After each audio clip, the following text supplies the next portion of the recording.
What's up guys, my name's Tim and you're watching Some Average Gaming. I'll admit, it's been a while, just over 2 years since I last uploaded a video, so sorry for the long wait. I'm sure you've been anticipating this heavily.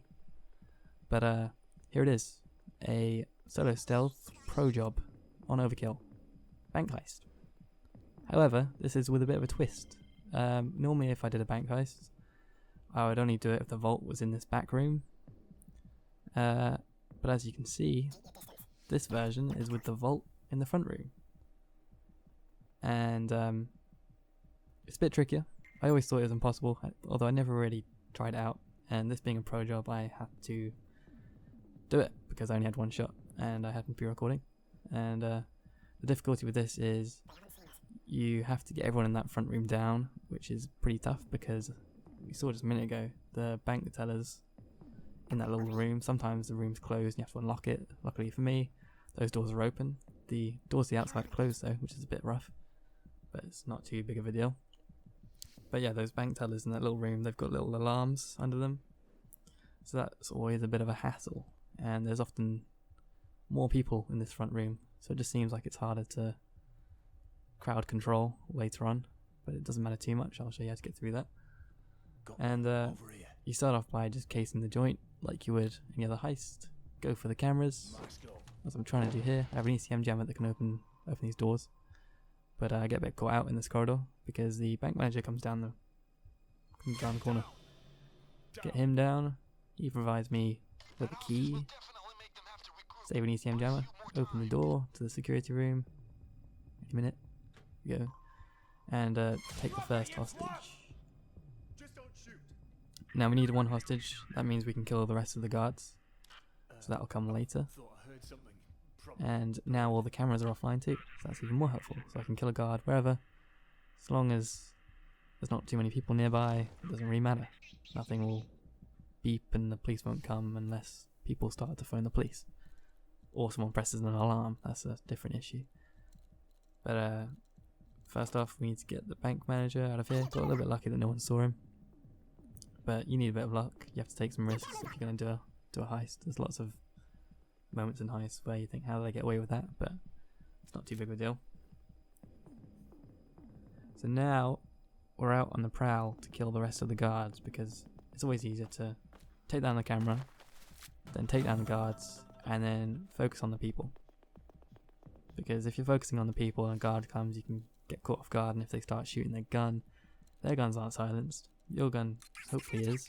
My gun was.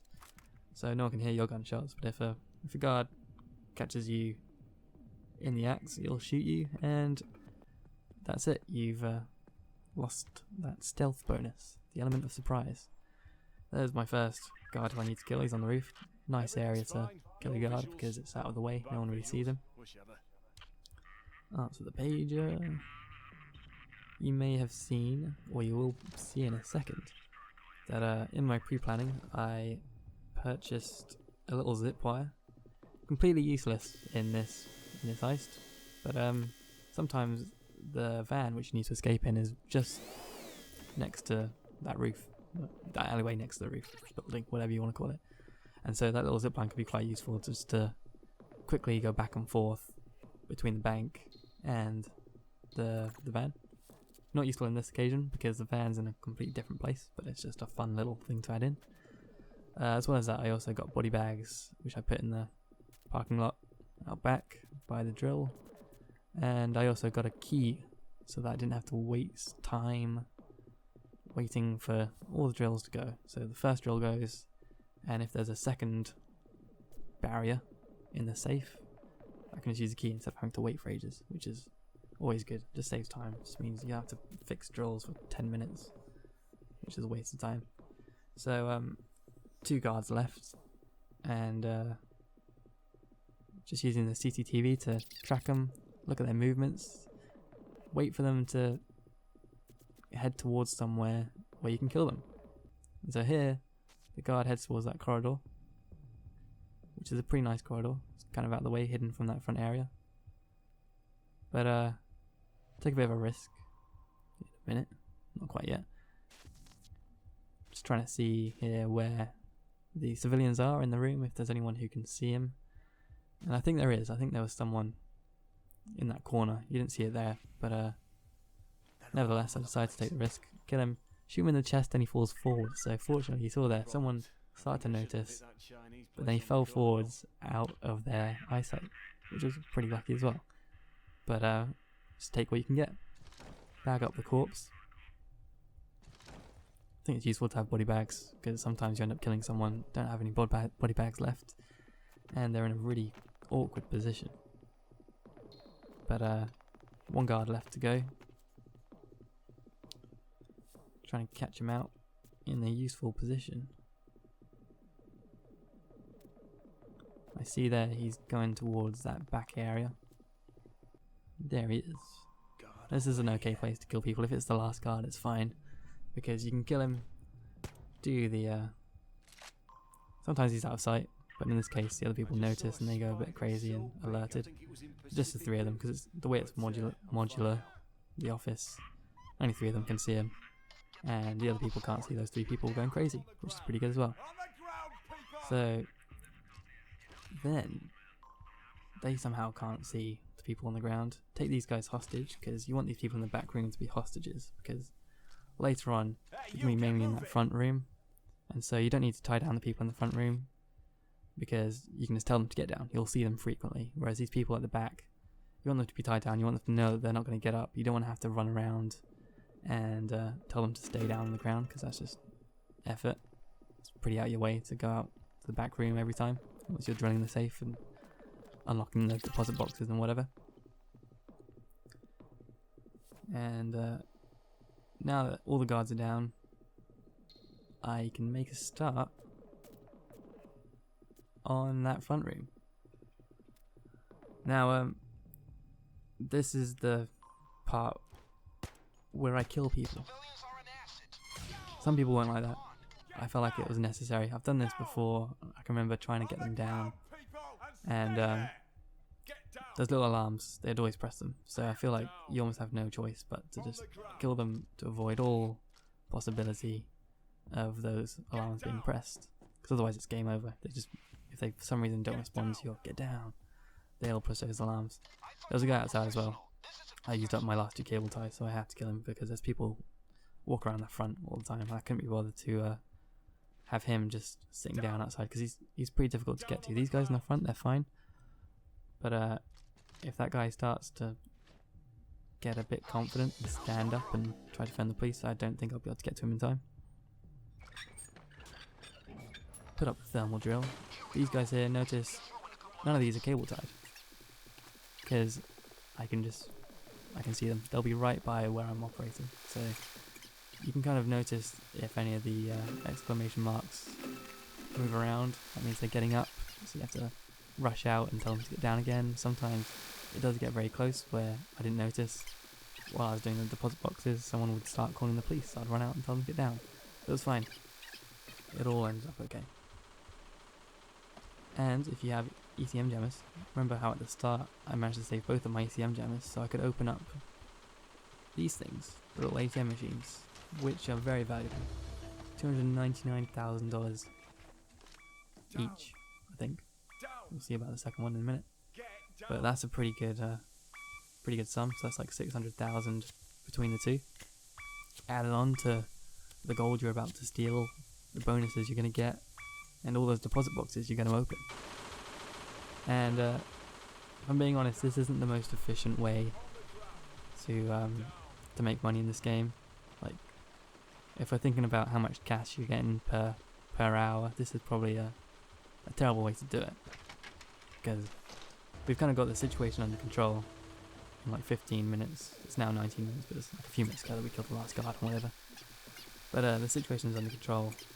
The only bit that's holding us back now is just waiting to unlock things, which is a pain.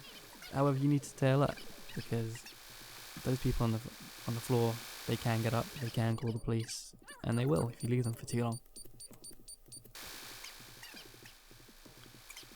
Just run around telling them to keep down. There's one guy, always check the bank manager's office in case there's another safe. That's always handy. I mean, you're getting so much money anyway, it doesn't really matter, but extra money is always good, no matter how much you're earning in the mission. Yeah, there's one guy who is completely oblivious to all of this going on. It just shows you, kind of like, gives you an idea of like the range of what you don't need to worry about. And it's that guy. People are going down all around him, being taken hostage. He's sitting there, legs up, like nothing's happening, which is great. He's fine there. We don't need to worry about him. If we got him down, it just means our route of telling people to get down is going to be a lot less efficient. Here it's just easy, just run out to the front room, tell them to get down, it's all fine. It takes like 10 seconds. Because if we had him down, we have to run around to the back room and then back around to the front room and whatever. So we've broken into the vault. And we've taken the gold. And here's the car. It's a bit of a lengthy journey to get to the car. And you still have to be careful. Remind all these people frequently to stay down on the ground, so that when you're off transporting gold, they don't get up and call the police. And be careful for people, because people do walk around outside and they can see you, and you don't want to be spotted outside because unless you have cable ties, because it's just annoying really to have to worry about someone outside who's a large distance away from where you're operating. So we're mainly operating in this safe, and now 28 minutes in, keep an eye on the clock, now suddenly it's 1 hour 21 minutes. I decided to skip the part where I unlock all of the deposit boxes. It took an hour, as you saw, from first one to last one. All these people are still down. I realised that it takes about 15 seconds to unlock a deposit box, and you can probably unlock about 3 deposit boxes before you need to check up on everyone outside and tell them to stay down. So the bank's completely cleared out, and that guy, still no idea, absolutely no idea. It's all good. When the police arrive, they'll think it was him or something. They'll be like, how could you not see that happening? But yeah, so that's that. You'll get way more money from the deposit boxes. You'll get bundles of cash and stuff that you can take to your van, as well as all the quick money items like jewelry and all that stuff. And that's that. Pretty simple. You just have to kill 3 people. But once you're over, well, kill 2 people at least, the bank tellers, whatever. And yeah, lots of money to be won. Now, yeah, it's been a while since I last uploaded a video. I thought I'd come back with a bit of Payday for you.